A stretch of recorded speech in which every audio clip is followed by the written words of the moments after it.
bilan de la journée du 27 mai. Donc ici, point important, c'était un jour férié aux US. Je n'avais pas vu cette info. Donc, au niveau des earnings, pas grand-chose en principe. La clé ici, comme il y a 2 semaines, c'est d'identifier la continuation de la hausse qui a débuté vendredi. Ajouter à ça le prix se maintient au-dessus de MIV-US, MIV-HB et MIV-J0 qui fait support à l'open échec break devient un test 1-2. Intéressant aussi quand le S&P est dans une montée algo sans retest. Le dos ici donnait de très bonnes entrées avec des retests. Donc regardez si un indice n'a pas de bonnes entrées.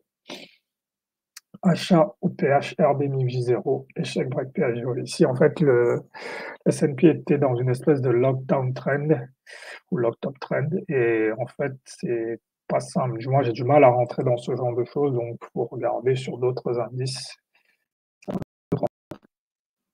Donc ici, le seul trap ici c'est une erreur. Surachat identifié ici RB50, RB MIJ0. Comme c'est proche de l'open, trop proche de l'open, au lieu de signal exécution. En fait, comme c'est proche de l'open, j'hésite à faire du surachat, mais en fait, le signal est connu, donc il n'y a pas de question à se poser.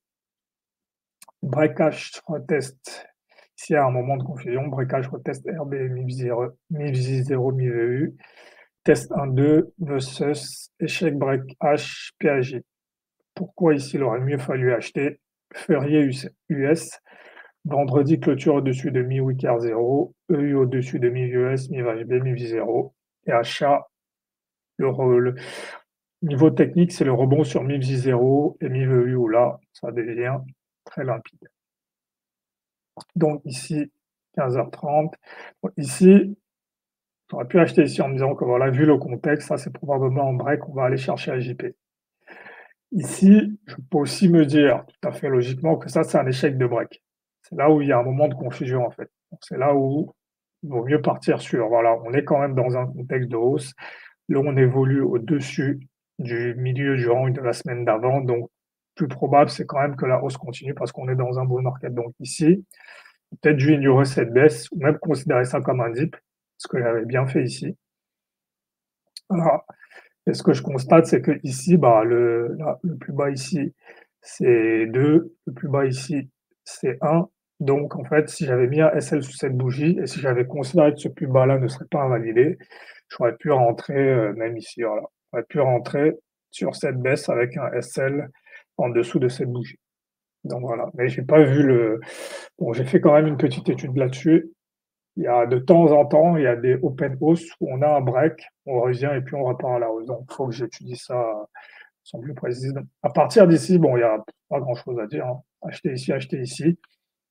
Ensuite, dans cette phase-ci, voilà, c'est là où j'ai eu un peu de difficulté en me disant, est-ce qu'il ne va pas y avoir un retest de cette zone ou alors il va y avoir un break direct. Bon, ce que je remarque, c'est qu'en général, quand il y a un rebond sur MIV J0, en FIP, en général, il y a un break direct. Et de toute façon, ce que j'ai remarqué aussi, c'est que si je place mes SL dans les fair value gap, en général, quand il y a un break, les SL dans les fair value gap ne seront pas invalidés. Donc, par exemple, j'aurais pu acheter ici, j'aurais pu acheter ici, et ici, bon, peut-être ici, non. Mais voilà. Ensuite, voilà, j'achète ici, mais là, j'avais pas vu qu'à 19h, le marché allait fermer. Donc voilà, ensuite, bah, le marché ferme ici. Donc ici, ce qui est intéressant ici, ouais, comme je disais, c'est ici, quand le S&P ici est dans une lockdown trend, c'est de venir ici sur le dos, voir que là, il y a un retest du dernier plus haut, donc très bonne entrée. Très bonne entrée ici aussi. Et le S&P, c'est aussi du lockdown, donc pas forcément intéressant.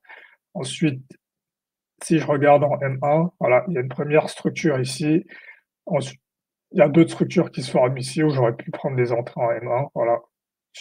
Quand on revient tester ce plus haut, ici, quand on revient tester ce plus haut, il y a des entrées ici. Ensuite, ici, il y a le changement, il y a quand même la rupture de structure de baisse. Donc ici, on baisse, on essaye de redescendre et puis on part à la hausse. Donc j'aurais pu entrer ici sur les bull flags en M1, mais même si je le fais pas, mais c'est quand même intéressant à observer.